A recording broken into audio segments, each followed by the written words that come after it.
یہ ایک بہت بڑا بادشاہ ہوا کسرا ایران کا، نبی علیہ السلام سے پہلے۔ اس کی شاید وہ پوتری دوتی تھی جو حضرت امام حسین کے نکاح میں آئی کربلا۔ اس موقع پر جب ایران فتح ہوا تو حضرت عمر پاک رضی اللہ تعالیٰ عنہ کی بارگاہ کے اندر وہ شہزادی پیش کی گئی، تو لوگوں نے کہا کہ عمر بن جو آپ کا بیٹا ہے عمر بن عبداللہ اس کو دے دے، تو فرمایا نہ یہ شہزادی ہے اور شہزادے کے گھر میں ہی جائے گی۔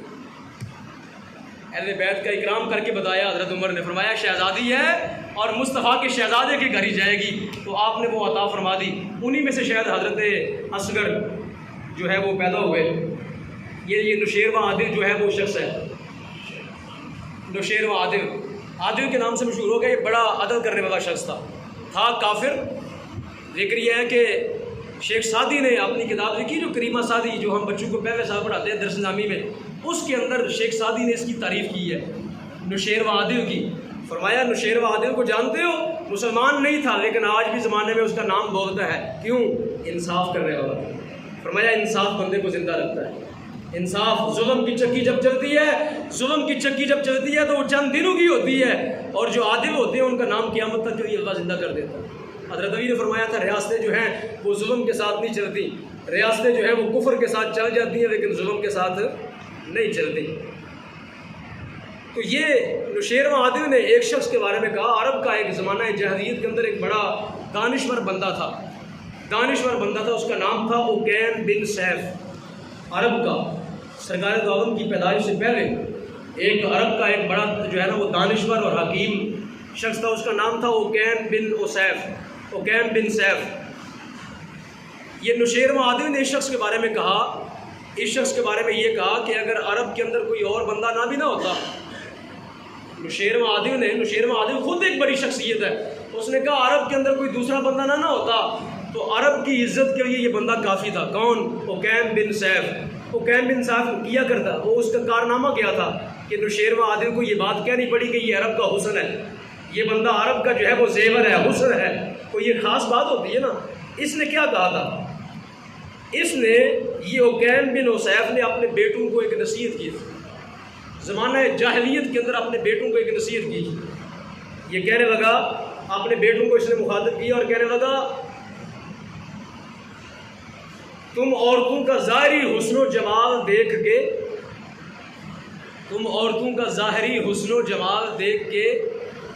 تو فرمایا نسب کی پاکیزگی کو بھول نہ جانا۔ اس نے کہا عورتوں کا ظاہری حسن و جمال دیکھ کے، نبی کریم علیہ السلام کی حدیث بھی سناتا ہوں، سرکار نے فرمایا نکاح کرو، بندہ نکاح کرتا ہے 4 وجہ میں سے کوئی ایک وجہ کے ساتھ۔ فرمایا بی کا حسن و جمال دیکھ کے، بی کا مال دیکھ کے کہ وہ بڑا جہیز لے کے آئے گی۔ آج لوگوں نے یہی طریقہ بنایا، وہ جہیز بڑا لے کے آئے گی، فریج لے کے آئے گی، پکا لے کے آئے گی، موٹر سائیکل گاڑی لے کے آئے گی، لوگ یہی سمجھتے ہیں۔ مارے گئے یہ بندے، جن لوگوں نے یہ مانگ کے نکاح کیا مارے گئے، وہ شخص دنیا میں ذلیل و رسوا ہوئے۔ سرکار نے فرمایا یہاں حسن و جمال یا مال، یہاں وہ کیا دیکھتے ہیں اس کا، یہاں لوگ دیکھتے ہیں اس کا نسب اور یہاں لوگ دیکھتے ہیں دین۔ فرمایا 4 وجہ سے لوگ نکاح کرتے ہیں، تو فرمایا اے مسلمانوں تم دین دیکھنا۔ تم کیا دیکھنا؟ فرمایا نکاح کرنے سے پہلے دین دیکھنا، ہے دیندار، ہے دین والی، تو فرمایا نکاح کر لینا۔ یہ نہ دیکھنا غریب ہے، یہ نہ دیکھنا فقیر ہے، فرمایا اللہ اس کے ساتھ ہی مال لے آئے گا، اس کے ساتھ ہی مال آئے گا۔ جب دین کو اختیار کرو گے تو مال بھی آئے گا۔ تو اس شخص نے اپنے بیٹوں کو یہ نصیحت کی، اس نے کہا بیٹو عورتوں کا ظاہری حسن و جمال دیکھ کر نسب کی پاکیزگی کو ترک نہ کرنا، نسب کی جو پاکیزگی ہے اس سے غافل نہ ہونا۔ کیا مطلب سمجھ آ رہی ہے آپ کو؟ اس نے کہا کہ عورتوں کے ساتھ نکاح اس وجہ سے کر رہے ہو کہ یہ بڑی خوبصورت اور حسن و جمال والی ہے، فرمایا یہ وجہ نکاح کرنے کی نہیں ہے، فرمایا اس وجہ سے نکاح نہ کرنا، یہ دیکھنا کہ یہ کتنی پاک ماں کی بیٹی ہے، کتنے پاک باپ کی بیٹی ہے، یہ دیکھنا کہ اس کی ماں جو ہے وہ زمانے میں کتنی معزز ہے، اپنے نسب کے اعتبار سے، اپنے کردار کے اعتبار سے اور اپنی خصوصیات کے اعتبار سے لوگ زمانے میں نام کس طرح کا دیتے ہیں۔ تو فرمایا تم ان کے جمال کی وجہ سے جو ہے نا نسب سے غافل نہ ہو جانا۔ جب یہ اس نے جملہ کہا نا، اس نے آگے کہا، اس نے کہا ناپاک خاندانی، ناپاک عورتیں، ناپاک بیویاں تیرے خاندان کے شرف کو مٹی میں ملا دیتی۔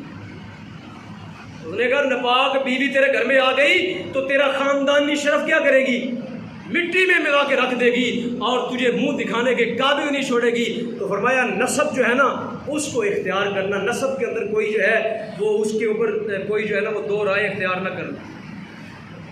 اور سامعین محترم حضرت یہ جملہ اس نے کہا تو اس جملے کی بنیاد پر نوشیروان عادل نے کہا، اس نے کہا اگر عرب کے اندر کوئی اور بندہ نہ بھی ہوتا تو یہ کافی تھا عرب کا حسن، جو نسب کے اندر اتنی احتیاط کر رہا ہے، اپنے بچوں کو نسب کے بارے میں اتنی احتیاط کروا رہا ہے۔ حضرت علی مرتضیٰ شیر خدا کرم اللہ تعالیٰ وجہ کریم کے ایک شاگرد ہیں، ان کا نام ہے حضرت ابو اسود الدویلی نام ہے ان کا۔ انہوں نے اپنے ایک دن بیٹوں کو بٹھایا، بیٹوں کو، تو انہوں نے کہا میرے بیٹو تم دنیا میں پیدا ہوئے ہو، میں نے تمہارے اوپر بڑے احسان کیے ہیں، تم پیدا ہوئے، میں نے تمہاری تربیت کی، تمہاری پرورش کی، تمہارے لیے کھانے پینے ہر چیز کا بندوبست کیا، تمہیں جوان کیا، پڑھایا لکھایا، سارے کام کیے، میں نے کیا کیے تمہارے اوپر بڑے۔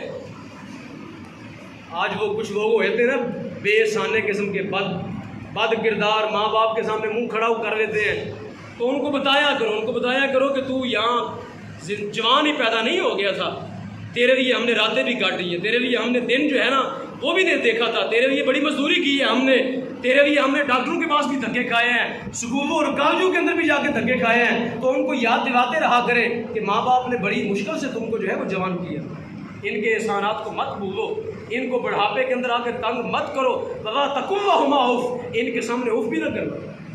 انہوں نے بڑی مشکلات سے تمہیں جو ہے زمانے کی بد حواسی سے اور زمانے کی بد نظروں سے بچا کے تمہیں جوان کی، ان کے بڑے احسانات ہیں تمہارے اوپر، وَبِالْوَالِدَيْنِ احسانا، والدین کے بڑے احسان ہیں۔